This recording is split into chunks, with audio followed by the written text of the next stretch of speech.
गोदावरी नदीत जीवन संपवले आईनंतर 18 तासानंतर सापडला बाळाचा मृतदेह।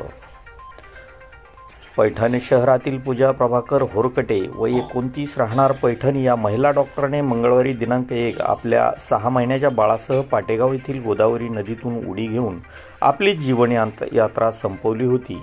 या महिला डॉक्टरचा मृतदेह काही तासातच आढळून आला, परंतु क्रिश या 6 महिन्याच्या बाळाचा मृतदेह शोध घेऊनही सापडला नव्हता।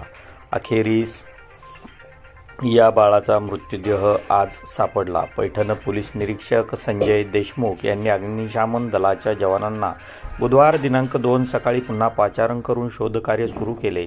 अग्निशमन दलाचे अधिकारी रायबा पाटील, अशोक खेडकर यांच्या मार्गदर्शनाखाली वसीम पठाण, जवान दिनेश मुंगशे, केतन गाडगे, संग्राम मोरे, प्रसाद शिंदे, सुजित कल्याणकर, अजिंक्य भगत, रवी दुधे, मतीन शेख, नंदकुमार घुगे, पैठण अग्निशमन दलाचे खलील धांडे, अमोल सेजूळ, जबी धांडे यांनी तब्बल 18 तासानंतर नदीतून बाळाचा मृतदेह शोधून वर काढला।